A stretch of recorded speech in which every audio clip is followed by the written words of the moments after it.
Is it always you that does the intro? Yeah, it's always me. You want to do it? Because I can go like, hey, what's up, everybody? This is Juicy John and Brian the Brain. Welcome to the Plot Guides. Yeah, yeah, A show where non-anime experts talk about anime. yeah. If you want to go for it, go for it. Nah. That's great, man. Nah, you do it. All right, fine. Hey guys, welcome to the Plot Guides, where we talk about anime. I'm your host Brian, and this is John. And for this episode, we'll be going through. Let's restart that. I thought you were gonna jump in.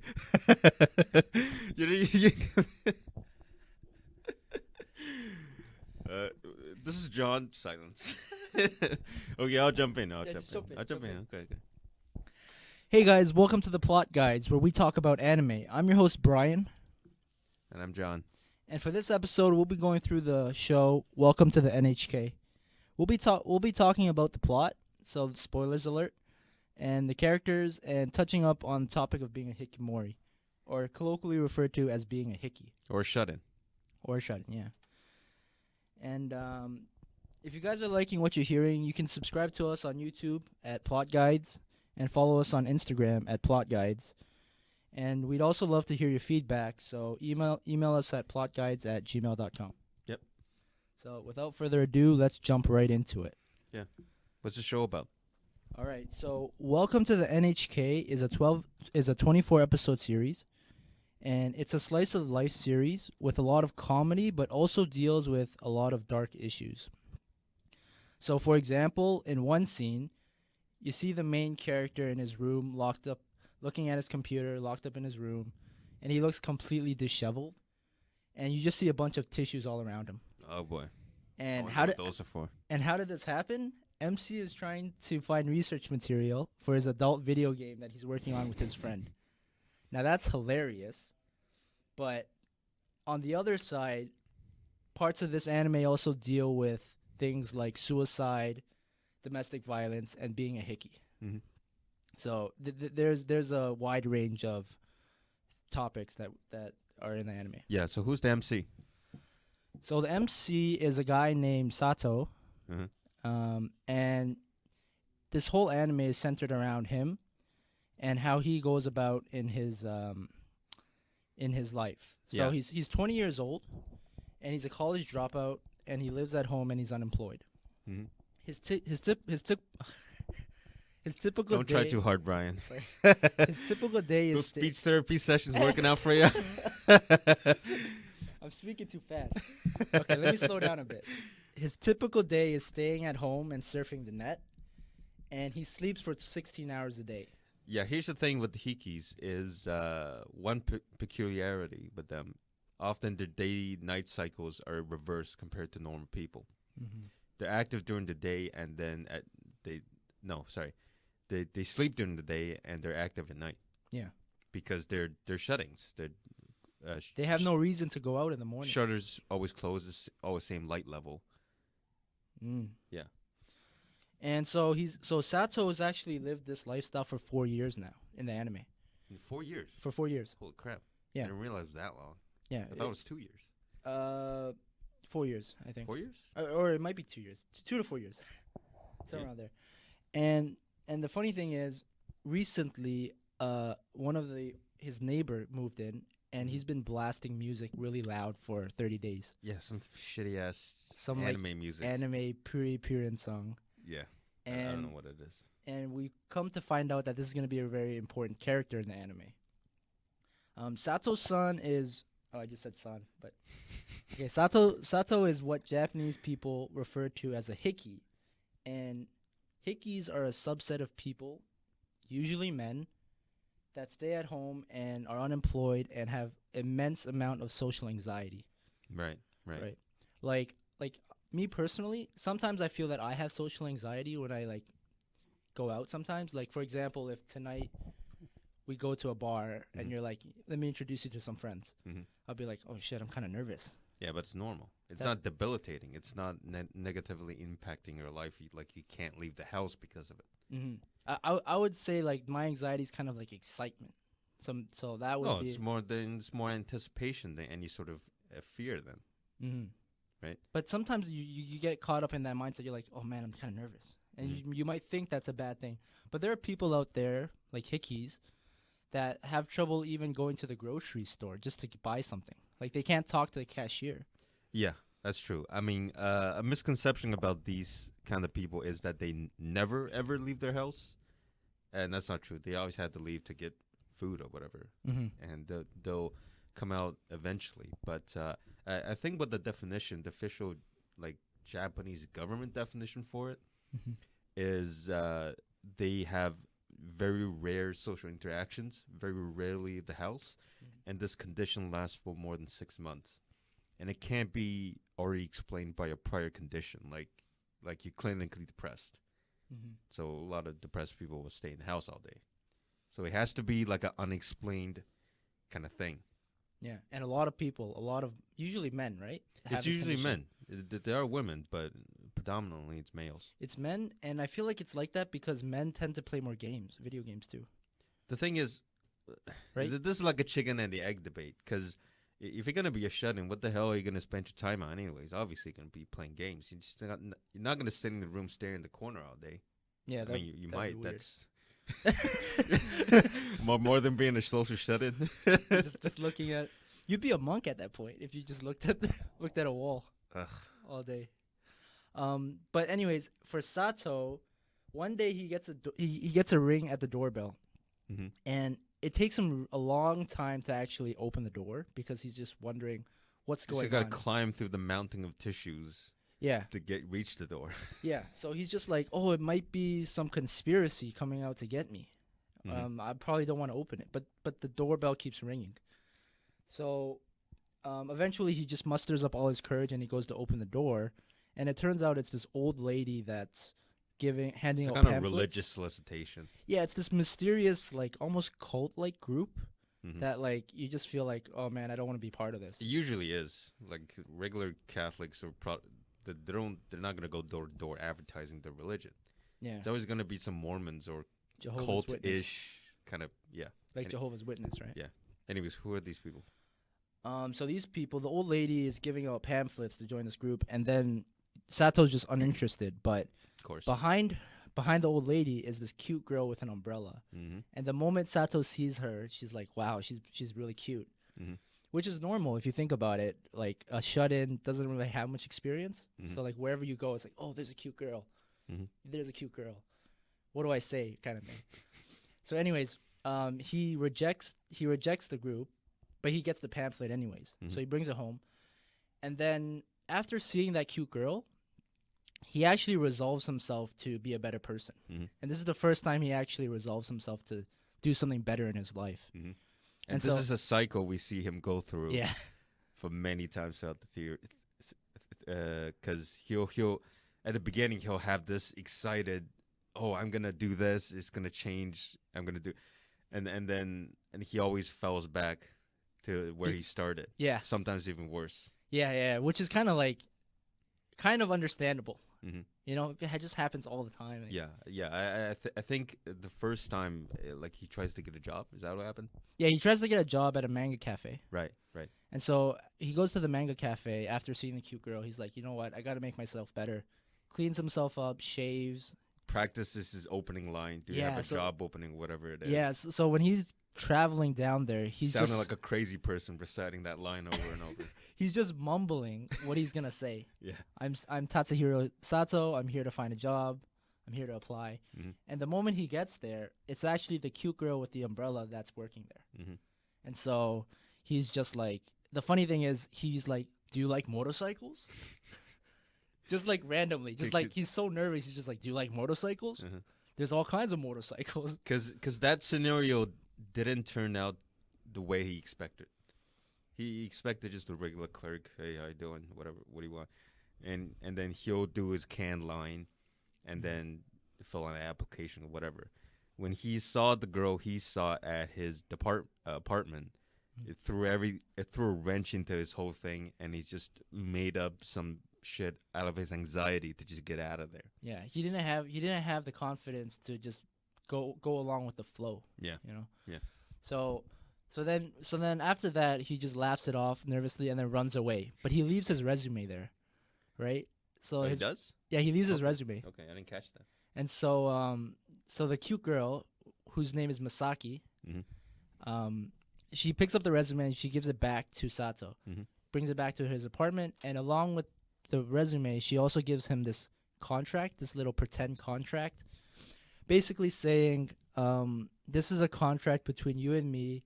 We're gonna meet every evening Mhm. at the park, Mhm.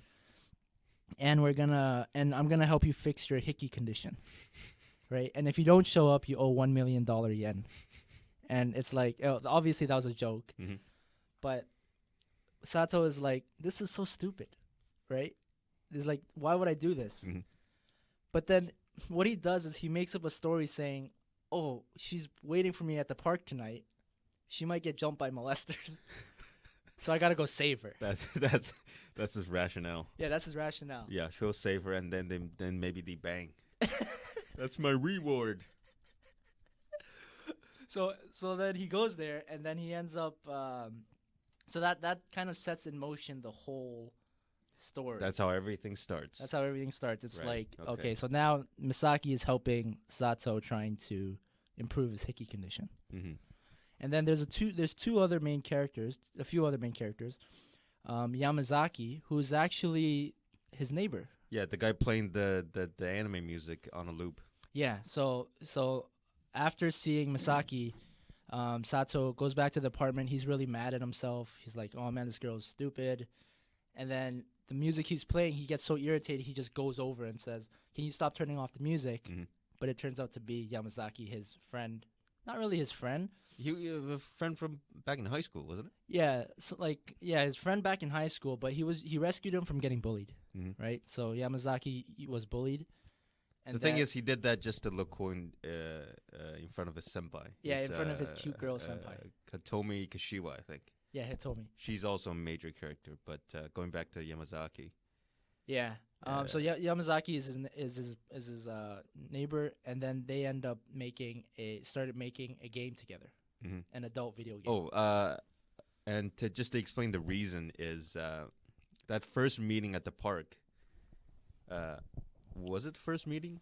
Yeah. That he made up. Oh, I'm actually self-employed, making a whatever thing. Right. Yeah. So okay.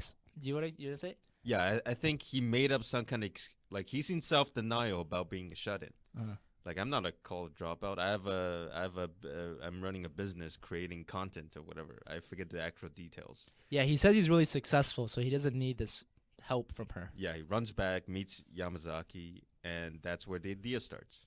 Yeah. So then the idea is they're gonna make a video game together to show Masaki that he's fine. Like he's like really successful. Yeah, and I think he's it's well like a aligned. visual novel, kind of like 18 plus, like a Was it dating 18 plus? simulator. The thing is with that there was a lot of characters, and I think there was some nudity in it. Mm-hmm. So it might have been. Yeah. Anyways, yeah.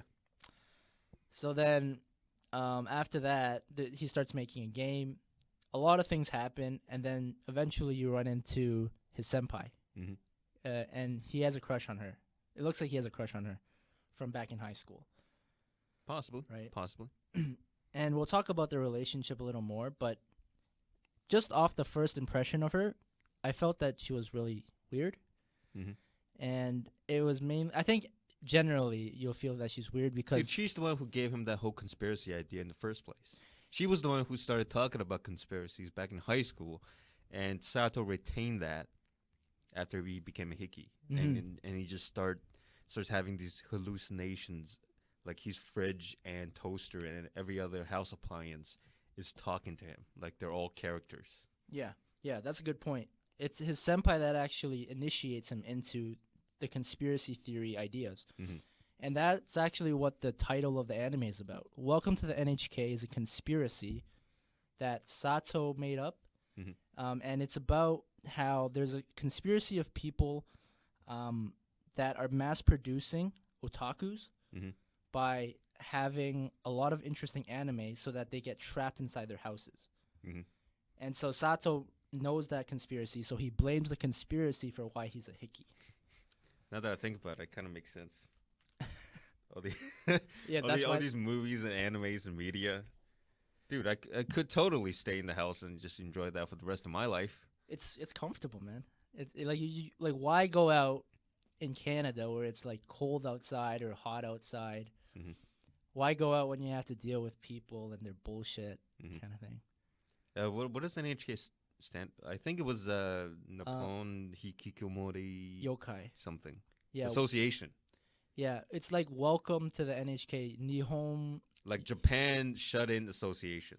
I don't know. I don't something know like the that. exact translation. That's my interpretation of what it means. Yeah, yeah. So I mean, it was something along those lines, and to me, that just sounds really like ridiculous. Yeah, the whole time to me also, I just felt like it sounded corny. Yeah, but I mean, if that's what the director, wanted for his story, And it's not the director; it's based on the novel. it's based on the novel, but the director took that novel, right? And he made that, Adapted it, he adapted it. so there's not really that much choice, not a lot of choice, Mhm. in because he's drawing from a source material. Mhm. The original novel is called Welcome to the NHK, Mm. right? So if you're gonna blame anybody, blame the writer. And the writer isn't he a hickey as well? Yeah, I've heard that. Like so the anime is based on the novel. Mhm. There was also a manga. Uh, I think that was also written by the same author of the novel.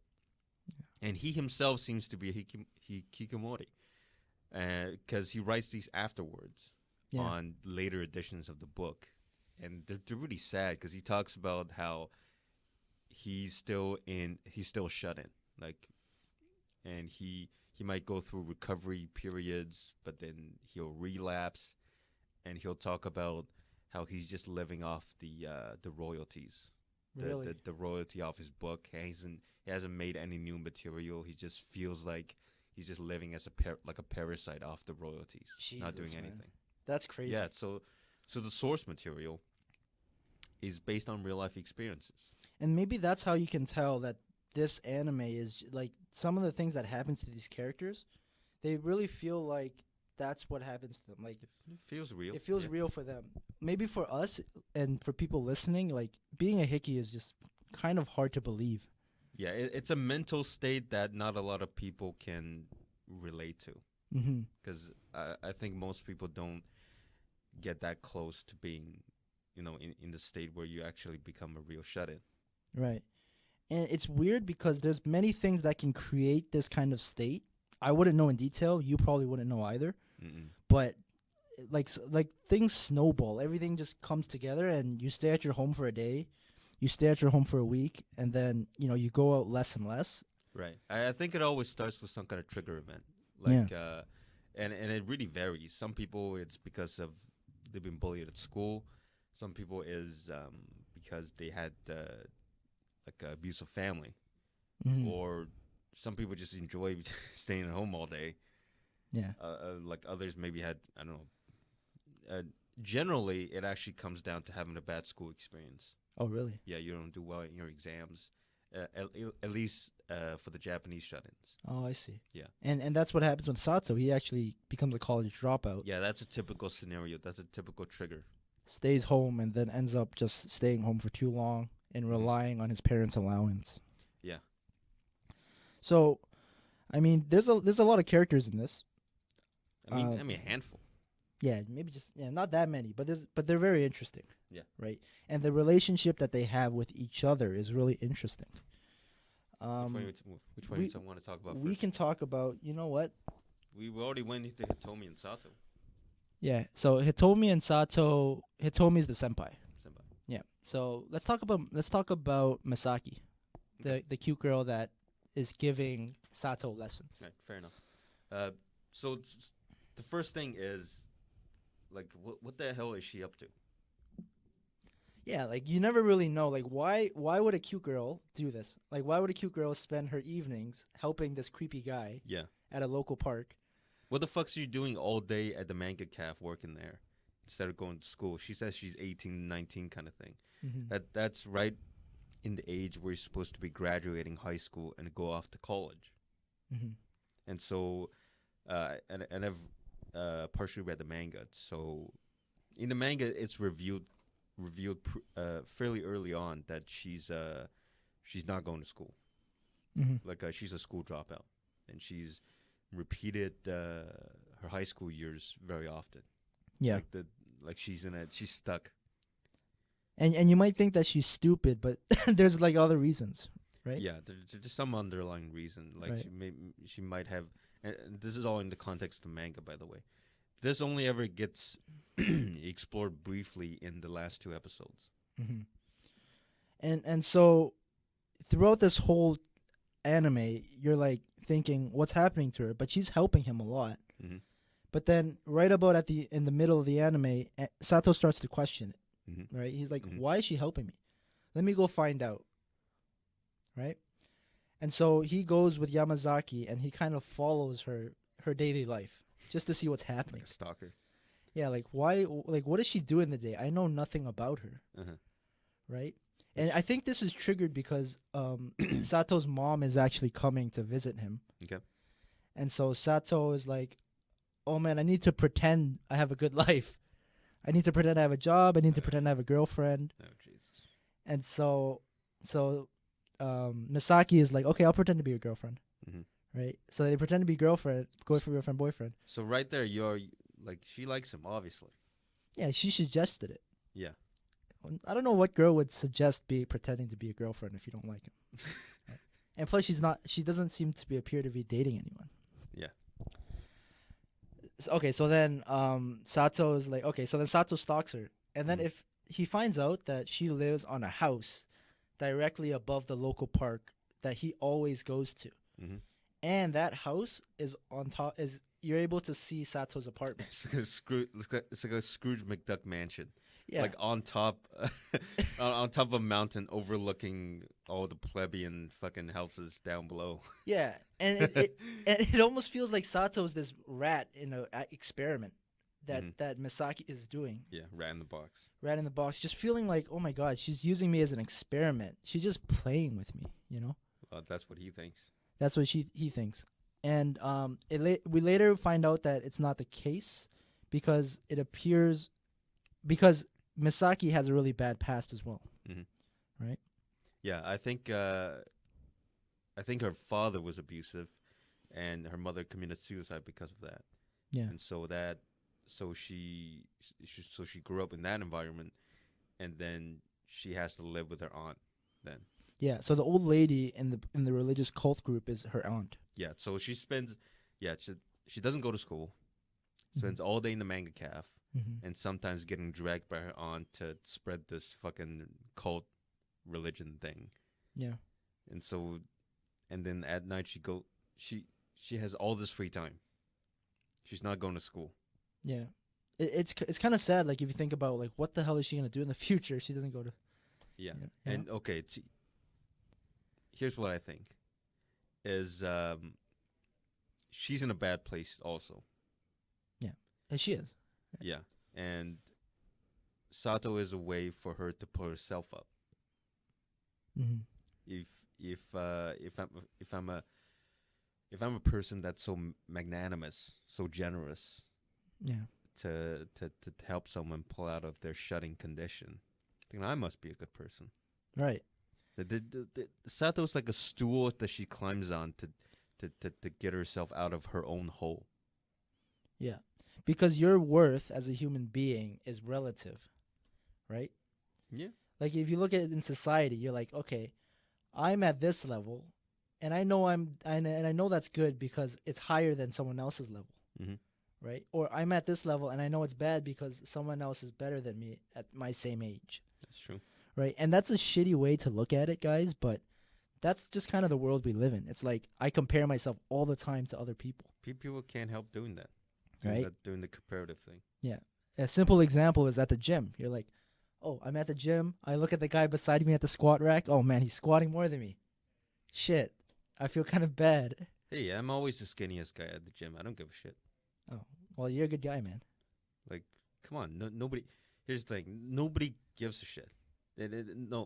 I ignore myself being the skinniest guy, not because of some kind of positive, oh, I'm a good person vibe that I give myself. It's because I know nobody gives a shit. When have you ever spent like your whole afternoon thinking, oh, that fucking skinny guy at the gym, yeah, fuck him, fuck that faggot? Nobody does that.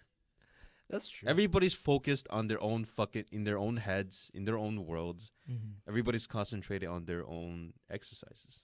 They don't have Mm. time to fucking think even negative thoughts about you. Even if they did, it'd be brief. See, that's the difference between Nobody cares. like because you have social knowledge, so you know that people don't care. But for a hickey, for example, if Sato went to the gym, he's like, oh man, Yeah, it's true. And we see this a lot of times in the anime where he's in a crowd and then he starts almost like hallucinating that everybody's looking at him. yeah, it's like this. Everybody's sneering at him. It's in a almost schizophrenic way because people with schizophrenia sometimes have symptoms where they think people are talking like they're in a crowd and everybody's looking at them and talking about them. Yeah, their face just becomes completely shadow-like, They and it's become just these sneering masks. yeah, that's a good way. To Right, and that's, to me, that's really a reflection of his self-judgment of himself. Mm-hmm. That his self-worth is so low that he expects other people to also know that somehow, like magically, Yeah. and sneer at him because of it. Right. So that hallucination to me is not as much because of social anxiety as much as is him having low self-worth. Yeah. And he somehow expects other people to see that. And the thing, just to add on to that, the thing with Masaki's lessons is that she tries to help him improve his communication skills. And what's fucked up about that is she doesn't know how to do that. Yeah, so these lessons that she's having, guys, is like completely from the how-to manual. She's reading fucking Young 101 self-help books and in the actually library. and actually Sato is explaining to her what things are. She ain't no psychologist expert or nothing. Yeah. Dude, she was giving him a what was it? Like a dream analysis basically off the book, like a Freudian dream A analysis. Freud analysis. And here's where Sato shows us that he's actually a smart guy. And he gives her a lot of cues about a made-up dream that are all sexual in nature. Like, oh, I was having a dream about a serpent in the ocean. Or And a gun and a long barrel of gun. a hard gun barrel being fired. Yeah. Or Or a snake. Or a snake. Yeah. And all of them point to the same thing, and she gets embarrassed about it. And so we're not doing Freud anymore. We're doing Jung now. So Sato's actually a smart guy. He shows us he's actually. Here's what's fucked up. He has potential. Now I don't think he did a good job, like making the game. right. But he has other possibilities. Right. And that's the fundamental tragedy of being in a shut-in. Is not even that you're leeching off of people or falling behind, going forward with your life. It's you have potential to be certain things, Mm-hmm. and you're not allowing yourself to explore that potential. Yeah. And the thing with that is, like, in that situation, you're holding yourself back. Not to sound cheesy, but you're holding yourself And back. it's because of yourself. Because you just have bad thinking patterns, and that's what happens with Sato. Mm-hmm. The sneering faces and everything. One other thing I want to talk about Masaki is when at the end, right at the end, the character analysis there. When she goes off and tries to commit suicide by herself. Okay. When everything starts breaking down. Yeah. So Masaki's actually goes to where her mom committed suicide. Yeah, that cottage or something, some kind of wooden cabin. That It was like in a village side somewhere. She took a long cab ride, a couple hours away from the city, and she goes to the place where her mom commits suicide.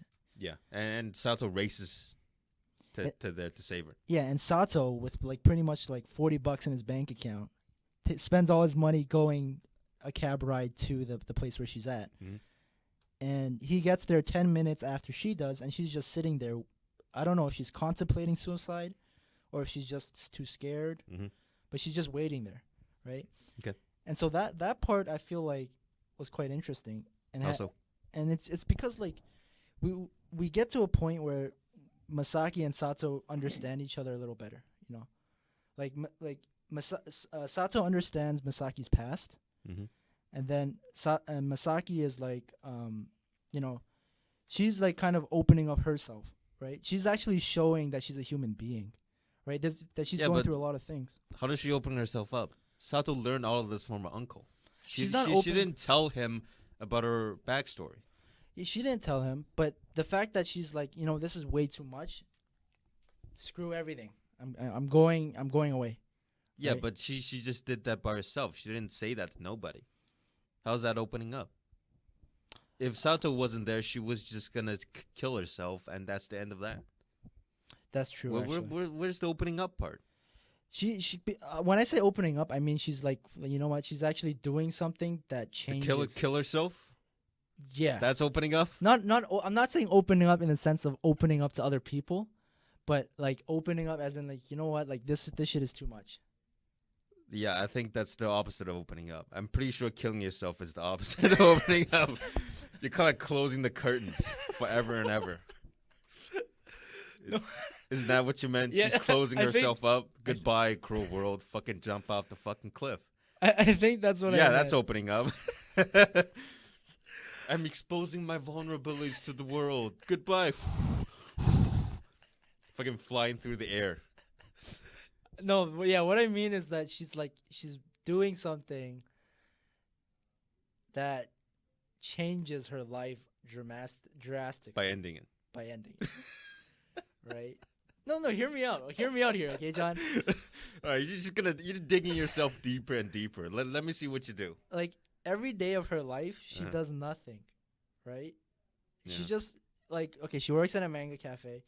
She goes evenings and visits Sato, and sometimes she goes help out her her aunt do recruiting. Yeah, and she's not moving forward in her life, just and like she's Sato. not moving forward in her life. Okay. And so this is like I think the one time when she like does something for herself, you know. But By ending her life? Like, how is that doing anything for yourself? like she's making a decision for herself. Okay, it's really fucked up in a way the way I'm explaining it, but she's doing something for herself. How is that for yourself? You're killing yourself.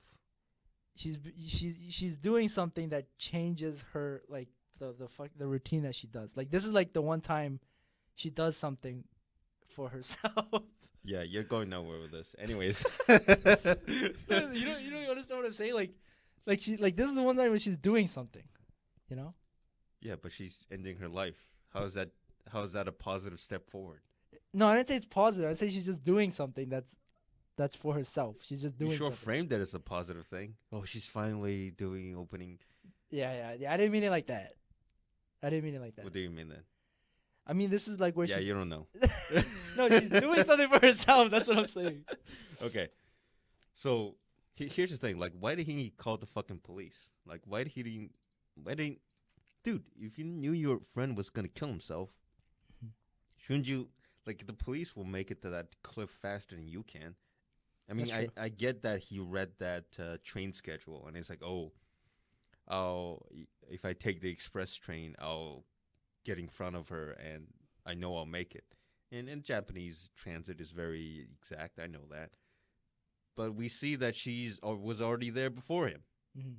I think the thing with Sato is he has this idea in his head that he has to save people. Like he creates this alter ego in his head. It's like, for example, when he first met Misaki, he's like, "Oh, there's a molester there. I have to go save her." Oh, okay. So he kind of forgets reality I see that what he's you're not a saying. superhero. So he just kind of rushes in with his best idea. Yeah, but this time it's real. This time it's real. This It time was real. she's doing something, like Opening herself up. No, not over. Stop, man. I didn't mean that. She's finally taking a step forward Uh, to change her shitty life. I'm thinking of by like ending it. next topic, guys. Yeah, so her past, her having an abusive family, Mhm. that scenario is actually different in the manga. Mhm. In the manga, it turns out she told all that as a lie to get sympathy from Sato, and so there's a bit of difference. So she's actually a bad character. that manga. Worse, a little worse compared to the anime version. Anime Right. version, she's all nice and innocent. Yeah, she's actually helping Sato in the anime version. Yeah, It feels like that. yeah. But in the manga, her using him to make herself better is seen as a more manipulative like context, Wow. because she told that lie and a bunch of others. Uh-huh. So with this and many other ways, the anime to me is a watered down version of the manga and the original novel, Mm-hmm. because again she's a lot more innocent. Um, I think Misaki, and even then she's not totally innocent in anime. she's not totally innocent in the anime, right? Because she never told she never told him her intentions in the beginning.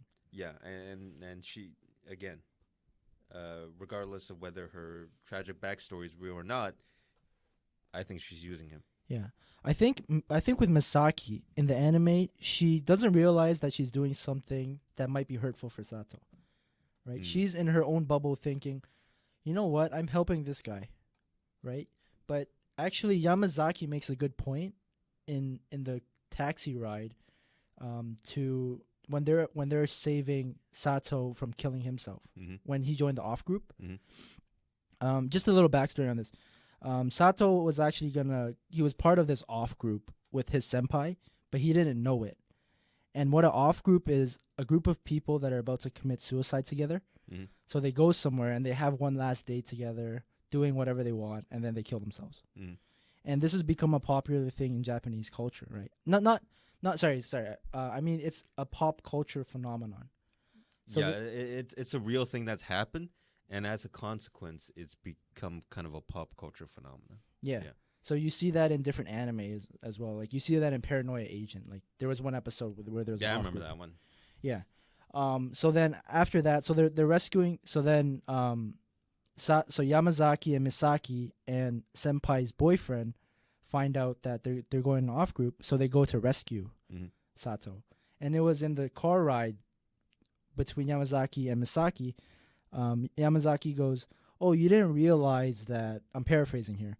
You didn't realize that if Sato depends on you, you have all this power, and if you cut off the supply of that, Sato's screwed. Mm-hmm. Like, are you actually helping him? Because Like you're dangling a piece of meat in front of a stray dog. yeah, and like Sato just becomes so reliant on her. He doesn't actually, but if that happened, like it would have been bad for him if she left. Mm-hmm. Right, so that was kind of selfish of her, and she didn't know that. That's the thing. Yeah, she thinks her intentions are entirely holy. Mm-hmm. And so that's this is the summary of Misaki and Sato. I think it sums up pretty well. Yeah. Right? They both have their own problems. They both show it in different ways, and they both, I would say, they both kind of need each other. You think so? I think so. Because it Wait, feels like at which point in the anime do you think they became mutually reliant?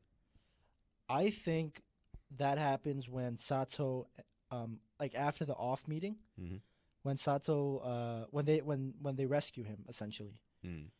and then Sato's just so angry at her, because he's about to hit her on the island, And to her, it's a flashback of her own abusive father.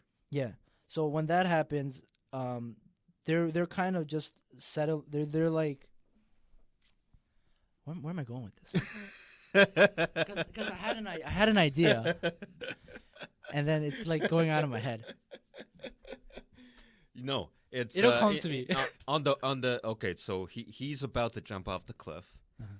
and Masaki and Senpai's boyfriend, they race in on a speedboat, and they're saying things on the megaphone to try and literally talk them off a cliff. Mhm. And Tomi's boyfriend says some shit like, "Oh, let's get married." It's like, Yeah. really? Okay, that's a whole nother thing. Yeah, we'll get to that later. That's but stupid. what Masaki says is, again, I'm also paraphrasing, is Sato's very important to me because he's somebody who's even more worthless than myself. Like, I need you. Mm. And so at that point in the story, the relationship became much more defined. Because before he's like, why is she, like what's happening? Why is she doing this? Where's this going? Right. And it's because of that off-meaning episode where we really learn why she's doing this. Yeah. Is she's dependent on him to make herself move forward as a person. See, that's what I was trying to say. Yeah. I just couldn't say it. You're welcome. Yeah. So anyways, they both need each other, right? Yeah. And so that's that relationship. Okay. Do you want to talk about another relationship? Yeah. How about Yamazaki? Yamazaki, sure. Okay. Yeah. Again, he's the high school friend. Yeah. So the first time they meet is Yamazaki's getting bullied by 2 or 3 guys in high school. Beat up or something. And Sato, trying to look cool in front of Senpai, yeah, runs over and gets beat up in his place. That's so sad, man. Like, what's the point of running over there and you just get beat up? Hey, Yamazaki became forever indebted to him. Yeah, that's true. That's true, actually. Like, it was the effort that really inspired the guy. Yeah. Just the background of Yamazaki. He's a character that his family owns a ranch on the village side, right? So he's actually wealthy, I think. Like I don't think he's wealthy. But his parents are farmers. They're farmers, but he kind of has this stable type of future path set out for him. That's because he worked his ass off working part-time jobs to cover his tuition at his vocational school. No, I'm not saying that about that. But I'm saying he always has a fallback plan because he can take over his Yeah, dad's. But he doesn't. He doesn't want to take over. That's why he went to the vocational school in the first place. Yeah, I know that. But he's actually, like, I'm saying he has a stable fallback plan. Okay, if he ever, I'm going to starve to death, move back to the farm, you're saying. Right. So that's where he differs from Sato, where Sato doesn't have a fallback plan. I see what you're saying. Sato is like, I'm living off my parents' allowance, and if they cut it, which they do, I'm screwed. Yeah, and honestly, I think it was a great decision by his parents. So in this story, at some point, Sato gets a phone call from his mom saying, "We're falling on hard times." Whatever, I don't remember the reason. Maybe his dad got laid off or something. Yeah. You have to cut your allowance in half. It's like, oh shit. And then further on in the story, they cut him off completely. His mom's saying, "Your father's sick. I have to work part-time. We don't have the money for you." Now, do you think that was real? Because in my opinion, I think his mother lied to force him out of being a hikikomori. What makes you say that? Because we never actually see the father in a hospital bed or anything like that. We don't have concrete proof that what she's saying is real. We just hear her voice over the phone saying, "Your father's sick. We can't afford your allowance." Now, if that's true, that's actually a brilliant plan. The thing is, you got to look at what the outcome is, and the ending is. And guys, if you haven't watched the series, and you're listening to this, I implore you, because I'm about to ruin the ending for you. Go watch the series. Pause this video, whatever, however you listen. Pause and come back, because the ending. What happened is, he has no allowance. He's about to starve. Masaki's gone, and he's about to starve to death. So he gets a job. Right. That's how he gets out of being a shut-in. Not because of some self-reflective epiphany, because he was gonna die. Yeah, it was out of necessity. And that's that would never have happened if his mom didn't cut him out of the allowance. That's true. He would have just kept going on as usual. Yeah. The thing with being a hickey, I think, is it's really comfortable. And so that's one of the appealing factors of being a hickey. Here's the thing. It's not all comfort because you're living every minute of your life in the anxiety of everybody else moving forward in their lives, graduating school, starting careers, getting married, and you're stuck in a stinky hole. You have to live with that anxiety every minute of your life, and you have to try and cover that up with video games or drugs or whatever the fuck you can get your hands on. True. So being a hickey is not all that great. It's not great. Yeah, even though you're staying at home and just playing video games. Now, maybe some of them are comfortable not developing themselves, Mhm. but you have to think that some of them do realize that they're stuck in their life development, and it's not a good thing. Mm. A lot of these people know they're in a bad place. Yeah. Megumi's brother is a good example. Megumi is the Sato's former class president back in high school, Yes. and when one episode meets up with her, we get to kind of meet her brother, who's also a shut-in, Mm-hmm. and he's further along in that process than Sato is. Yeah, and the thing with Megumi's brother and Sato, they actually met each other before online in a game, Yeah, exactly. so they know each other that way. And here's what Megumi's brother said that I really liked. Mhm. Is he says something like, I've read hundreds of self-help books Mhm. on how to stop being a shutting or whatever. I know exactly what to do, but I'm too scared to do it. And so that really, to me, that really sums up the the, the the the the trap that shuttings are in. Yeah. That they're faced with that anxiety of not moving forward in their lives. And so instead of just facing that fear, they deal with the short-term anxiety and just stay in the house playing video games. They know what they're supposed to do, but they're too scared to do it. Yeah, I agree with you there. I think that's a really good point you make, because with shut-ins, they are pretty Oh, Jesus, where's Brian going with this? The wheels are turning his head as his eyes moving back and forth. the thing with Don't try hickeys- too hard, Brian. The thing with hickeys is okay. To be honest, I never thought that they would have this anxiety until you just mentioned it, because I always thought it was more like, you know what, it's comfortable here. And maybe that's a relative thing, because it is comfortable. It's not comfortable, but it's less anxious than going out. Right? This is just my theory, because me personally, I face this every day. Sitting at home, wasting time or whatever, Yeah. and just in the back of my mind, like here's what happened the other day. I was playing the game or whatever, and it was loading, and then when the screen went black, there's that little reflection you see on the screen, right? And I saw myself. So at that point, I'm like, where am I going with my life? Were there tissues all around you? Where's- Crumpled tissues? Maybe. And so I was thinking, what am I going with my life? And then the level loaded. Then I start playing. You're like, oh, fuck it, whatever. I'll think about it tomorrow. Yeah. So that's my relation to what being a shutting is. That's how I see it. Mm. At least if I was a shutting, what I imagine I would have to deal with on a daily basis. That Yeah. anxiety.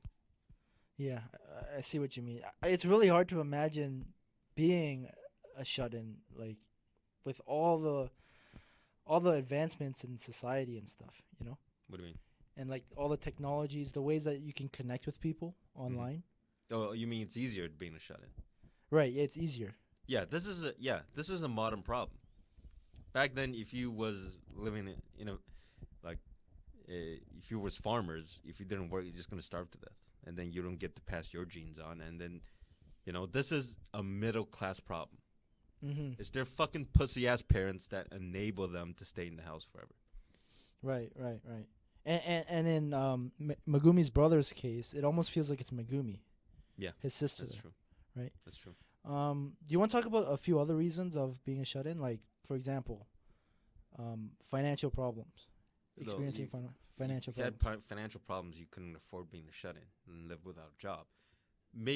Another potential reason is let me think. Well, there's social anxiety. There's also, dude, like a lot of people. Yeah. Like, okay, where am I going? Japan is a very regimented society. Mm-hmm. Their trains leave on the second. Yeah. Like TDC, you're lucky to get on the train the first place. Right. Well, what I'm going with this is school, work, even your social life. You're supposed to give people honorifics. You're supposed to give people your business cards in a certain way. Mm-hmm. There's there's formal gifts you give on everything's so regimented. If you were born as a person who didn't jive, whose personality didn't jive well with that society, don't you think you wouldn't want to live in that society? That's true, and that's probably why Japan has one of the highest suicide rates. Well, that's a whole different can of worms we don't want to get into. Yeah, but just on a high level, the regimented part, everyone is so set in their ways, Mhm. especially for business people, that where it's normal for people to work 15 hours a day, 16 hours a day.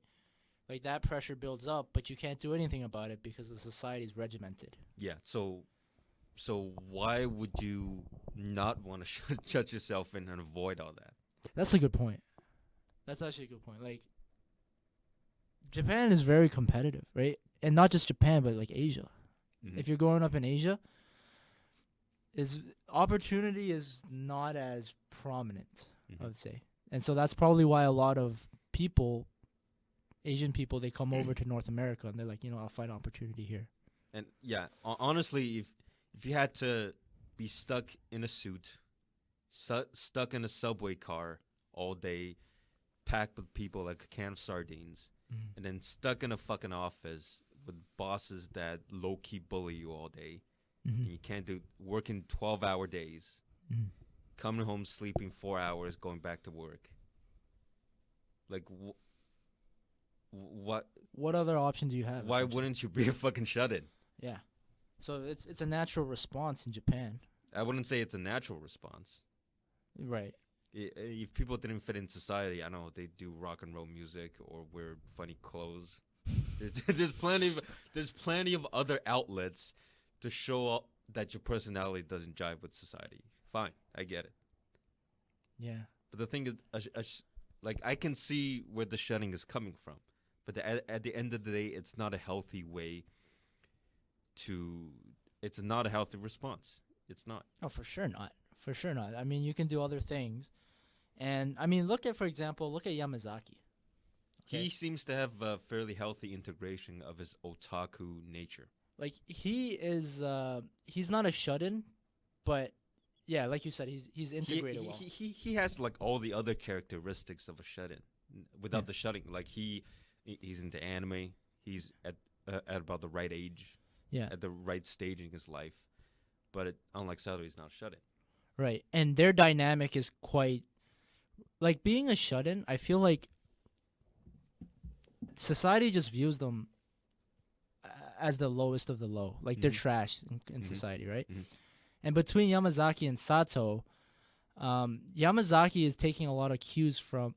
Sato's taking a lot of cues from Yamazaki on just how to do things, right? And so it feels like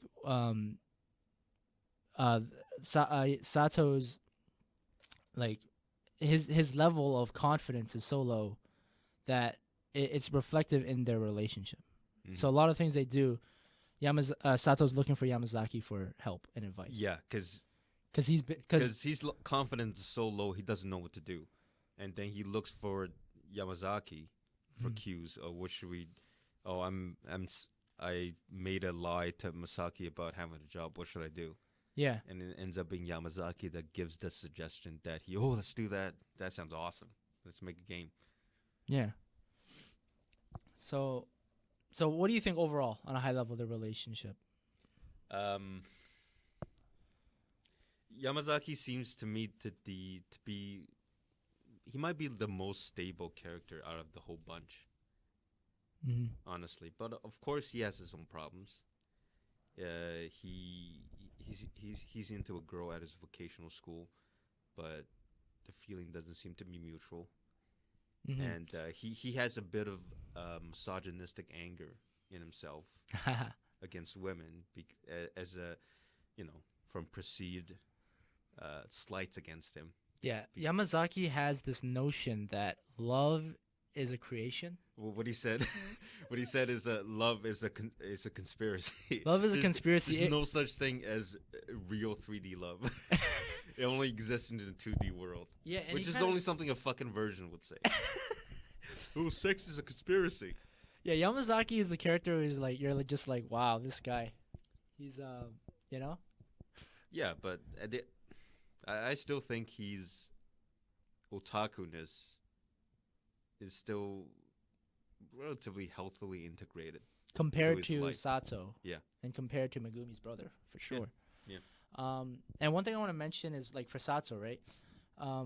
He is a shut-in and he has very poor social skills, but there are some moments in the anime when he does something like cool. Like he does something that has like he knows the social cue for Yeah, it. there's certain moments where he shows off that he has potential.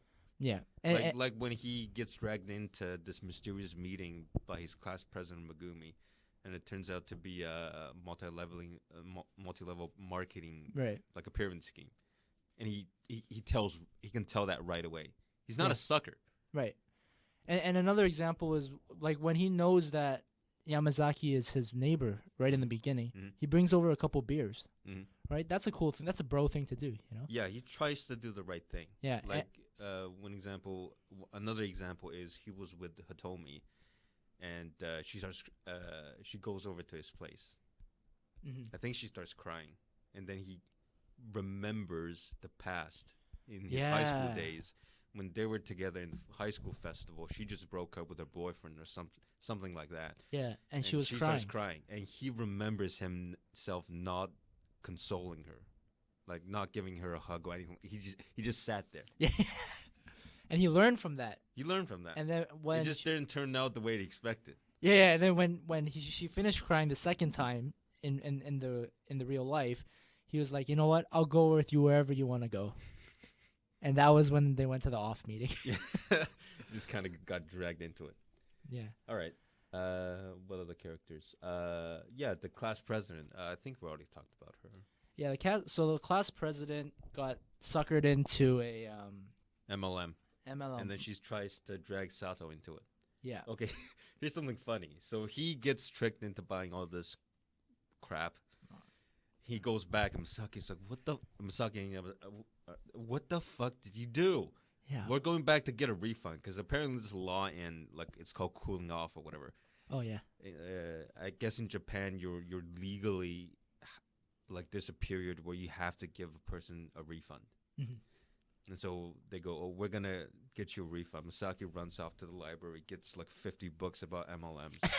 Because No, she didn't go to the library. that's how she gets her fucking life skills. She didn't go to the library. She went to the convenience store. Oh, convenience store. Okay. She basically went to go buy some. That's where she gets her life skills, from cheap ass self-help books from the convenience store. Yeah. She's like, oh, flipping through. Says right here, we should do Yeah. this and this. Goes over to Megumi's place. We want a refund. And then she tricks all three of them into Yeah. buying more shit. Yeah. So she's like, "Oh, that's fine. We'll give you a refund. That's the policy." Did you know that being a hikikomori is actually caused by nutritional deficiency? Yeah. You're just lacking nutrients, and we have the exact right supplements to help you with that. I'm surprised Yamazaki got caught into that. Yeah, at that point, I was like, you know what? You lost me in the suspension. I can't suspend my disbelief. Like, Yeah. all three of them got tricked. Like Masaki and Sato, okay, fine, right? But Yamazaki, he's the level-headed one, Yeah. right? That's actually a funny part. That was one of my favorite parts. But yeah, but otherwise, my opinion, her brother is actually more important to the series. Yeah, in terms of dealing with the Hickey issue. Yeah, exactly. And yeah, other than that, I think it's just Sato's parents, which again doesn't feature heavily, except for the allowance part, which we Yeah. already talked about.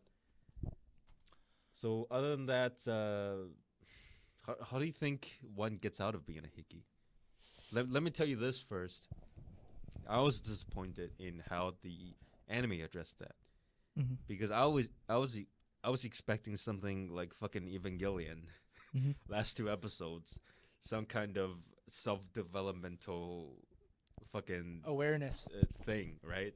And Yeah. then it just turns out, oh, they were both hungry. Like both Megumi's brother, Megumi gets arrested by the police from like a crackdown on this whole MLM Yeah. organization. Yeah.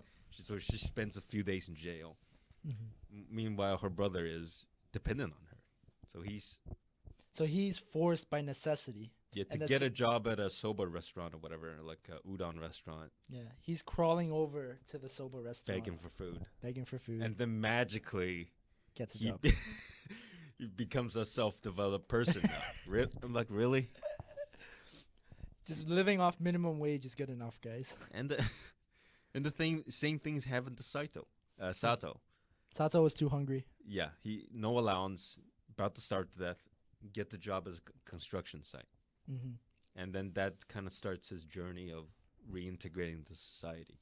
Yeah, and it was and, quite and fine. Like I see that as a legitimate interpretation of how this could happen, because you could argue one way where you're supposed to on the inside become a non-shutting person, and then you become a non-shut-in, or maybe is. And this is a chicken or the egg debate, is maybe your circumstances change to you not being a shutting first, and then you start developing yourself to becoming a regular. You know what I'm saying? Yeah. So like it's either the purpose or the result. Yeah. So like you, I was expecting him to be a normal on the inside first, Right. and then be normal on the outside, getting a job. Uh-huh. Instead, the anime goes, you become normal first on the outside, having a job, but still being a hiki on the inside, and then that you slowly transform as your insides match your outside. Yeah, You know what I'm saying? Yeah, I know what you mean. Like developing outside is much easier, I think, because you can get an external result. Yeah. Right. You're like, okay, I have a job this week. I'll make $500. And then that's an external result I gain. But personal transformation, like inside, that happens slowly. It's really slow, yeah. Because when you get a job, you just start on the job all of a sudden. And especially for adults, like when you're a kid, you just pick things up like that, right? You just learn shit really fast. But when you're an adult, you're just grounded in your ways. Yeah. Like if you're an angry person, you're gonna be an angry person, right? Yeah. If you're a shut-in, you tend to be a shut-in. Yeah, you might be right. But in terms of solutions to being a hickey. That's the first thing. That's the first thing. Hunger and necessity. Romantic interests, right? There was one point in the show when Senpai asks Sato a question. If we dated in high school, do you think you still would have been a shut-in? You might not have been, right? And I think honestly, I don't think so. Anyways, you give your view first. And I think that might change. That might change it. You think it might have changed it? Yeah, like when you have someone in your life that relies on you, and you're like, oh, this person, needs me to be a good person, maybe, right? Yeah, but she's insane. She's insane. With her, she might have actually made it How do you worse. know they're not going to feed off of each other's insanity and just go off the rails? And that's another thing. But like with her, she's like a normal person, right? Like she has a full-time on the outside. Job. On the outside. Yeah. She's normal, but then she just has this weird quirk about her where she believes in conspiracies. And it also translates into action, because she drives over to his house at the middle of the night, contemplating suicide, and actually end up almost doing it. Yeah, like she is. She's off balance. Yes. And in the manga, drugs feature much more heavily in the manga and novel. In the manga, she's popping pills like they're fucking Tic Tacs. Oh shit! Really? Yeah. Oh man. But I mean, in terms of if like romantic interest at large, right? Okay. Like if it wasn't, if she was quite stable. But she's not. But what if she was? Okay. It's hypothetical. Hypothetical. Like it's Misaki in Senpai's shoes. Here's the thing. No stable girl with a job would get together with him. That's actually a good point too. Do you think they would get together with him in the first place? A guy that doesn't have his shit together? Some girls might do that. Maybe back in high school when you don't know yet. Right. Right. Like if they developed a relationship back in high school and it carried over. And then she's like, "Get a job, fucking fag." Yeah, get a job or I'm leaving. Yeah. And then Sato is like, fuck, I'll get a job. You know what I mean? It could happen. But That's but what I think. but she's not like that. She's not like that. She's She, was- crazy. she. So it was actually her that set the idea of conspiracies in Sato's head. Right? Exactly. So they might have. You're right too. They might be feeding off each other. Yeah. They might be making each other worse. We don't really know. Mm. Anyways, So I think those. Two, on that line, do you think they had a romantic relationship? What do you think back in high school? In the manga, it was I think it was implied that they did. they did. I don't think they did. Yeah, Because I think it just was can't- platonic, in the way- anime at least. The way I know Sato is, he's just so shy and anxious that He would never make the first he move. would never make a move. Yeah. Maybe in high school when he was like, I feel like in high school before he wasn't hickey, you know, Mhm. like he hasn't developed that condition yet, so he may have still had social skills. Okay. Right. I really think it depends on Sato. Even though like these days it should be even, you know, like both parties should contribute to the process. You know, it can't just be guys doing it, Yeah, unfortunately, it's not. but guys should still pay the bill. Yeah, we were still footing the bill. But okay, overall, right? Hmm. Just wrapping things up. What'd you think of it? Just on a personal level. I wouldn't really call this a coming of age story, Mhm. but I would say it is a modern story. It's to me, in terms of I have two big quips about it. The first is plot development was the first almost 20 episodes. This is 24 episode series. The first 22 episodes was just happy-go-lucky kind of standalone episodes of MLMs, this drugs, this making a game, bunch of different stuff. It wasn't until almost the last two episodes that we find out Masaki's backstory, and then Sato finally gets to where shit actually changes. Yeah, it was rushed in the end. Yeah, it was very rushed in the last two episodes to close out the series. That's the first thing. Second thing is a lot of topics and elements in the manga and novel, like the game, like in the manga, the game that we're making is lolicon. Yeah. Like borderline kitty porn. Oh wow. But it's drawn, so it's legal, I guess. And then all this drug use, the sex thing, like he has sexual fantasies a lot more explicitly in the manga. Mm-hmm. And so all of that was watered down in anime. Mm. And I get that some people might prefer a more lighthearted, rosy look at the life of a Hikimori. But to me personally, I wanted those elements to stay in. Mm. But nevertheless, I think it's a great story. Mm. For me, I liked it because it felt like it was like it's hard to understand what a hickey is, but they made it watered down so that I could understand it better. Yeah, the thing, Right? Like if personally, there was, I think I'm closer to it than you, and so Yeah. in a relational kind of thing, it's easier for me. yeah, like I can if, relate to it really if you easy. put drugs into it, then I'm just like, man, like it's like that Okay. character is so far from me, Yeah, right? Like I can't. yeah. I don't do drugs too, but I still understand the underlying reason why Mhm. you want to be the anxiety and not fitting in society bit. Yeah. Right? Yeah, no, I know what you mean. Overall, I thought it was, good balance of comedy and real life situations. Yeah. Right? And Yeah. I would definitely recommend watching it. Yeah, me Right. too. It's Me it's too. it's a great anime. Just some Yeah. thumbs up from both of us. Thumbs up from both of us. All right, guys. So that pretty much wraps up the podcast. If you guys are liking what you're hearing, you can subscribe to us on YouTube at Plot Guides, or follow us on Instagram at Plot Guides. Or if you hate us, you can let us know too. We won't mind. Yeah, you can you can let us know. Give us some feedback at plotguides@gmail.com. All right. Thanks for listening, guys. Wraps it up. Later, guys. Peace.